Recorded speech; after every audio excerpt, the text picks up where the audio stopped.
Dictation 14. Ready? In an important political issue, some degree of knowledge is likely to be diffused in time, but in other matters, there is little hope that this will happen. It may be said that the power of officials is much less dangerous than the power of capitalists, because officials have no economic interest that are opposed to those of wage earners.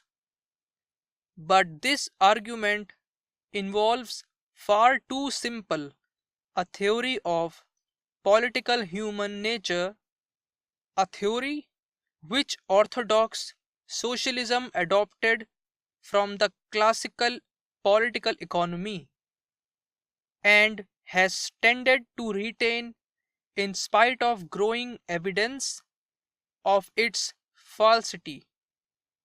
Economic self interest and economic class interest is by no means the only important political motive.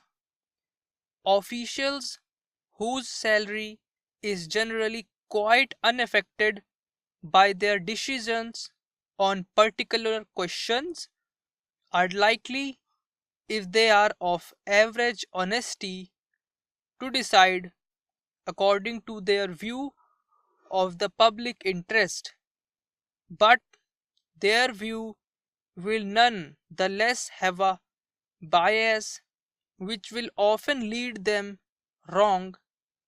It is important to understand this bias before entrusting our destinies too unreservedly to government departments.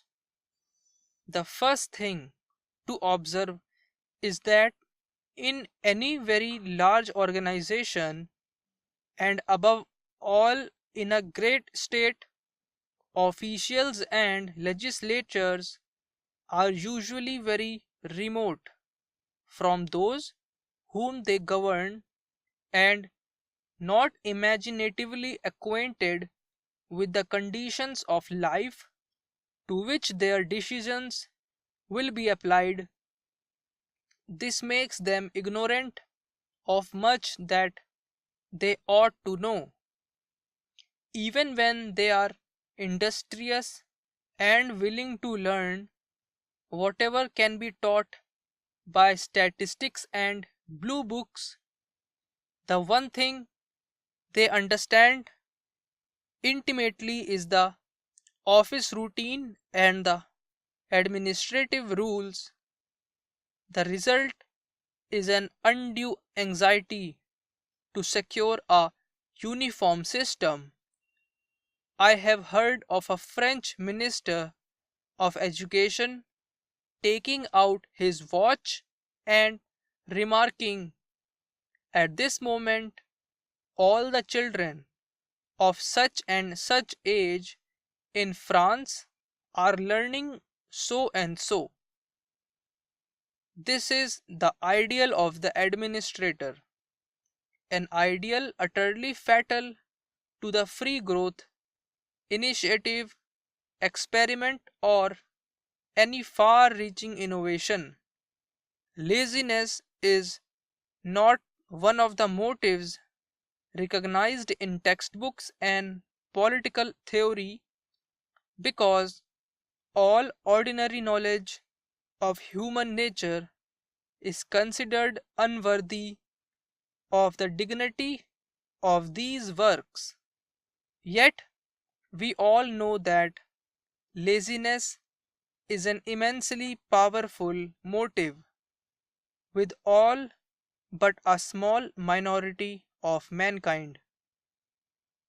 Unfortunately, in this case, laziness is reinforced by love of power, which leads energetic officials to create the systems which lazy officials like to administer. The energetic official inevitably dislikes anything that he does not control.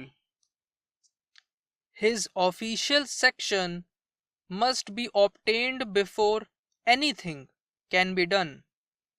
Whatever he finds in existence, he wishes to alter in some way, some as to have the satisfaction of feeling in existence he wishes to alter. The result inevitably has something of the deadly dullness of a new rectangular town as compared with the beauty and richness of an ancient city which has lived and growth with the separate lives and individualities of many generations. What has grown is always more living than what has been decreed. But the energetic official will always prefer the tidiness of what he has decreed to the apparent disorder of spontaneous growth. The mere possession of power tends to produce a love of power, which is a very dangerous motive because the only sure proof of power consists in preventing others from doing what they wish to do.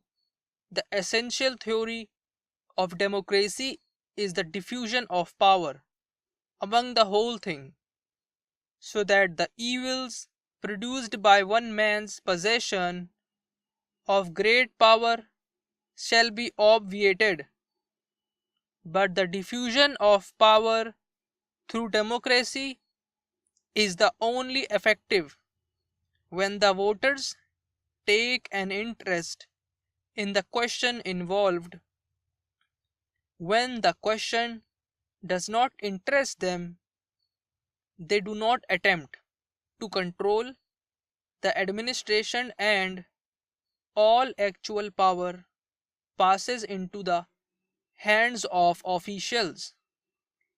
For this reason, the true ends of democracy are not achieved by state socialism or by any system which places great power in the hands of men subject to no popular control except that which is more or less indirectly exercised through parliament.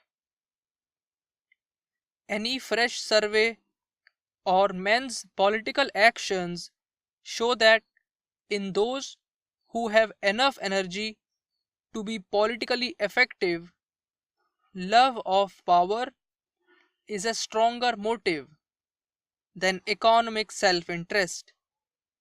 Love of power actuates the great millionaires who have far more money than they can spend but continue to amass wealth merely in order to control more and more of the world's finance. Love of power is obviously the ruling motive of many politicians.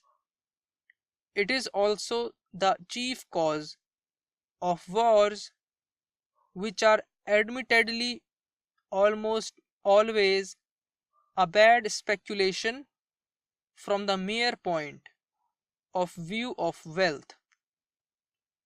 For this reason, a new economic system which merely attacks economic motives and does not interfere with the concentration of power is not likely to effect any very great improvement in this world. This is one of the chief reasons for regarding state socialism with suspicion. The problem of the distribution of power is a more difficult one than the problem of the distribution of wealth. Finished.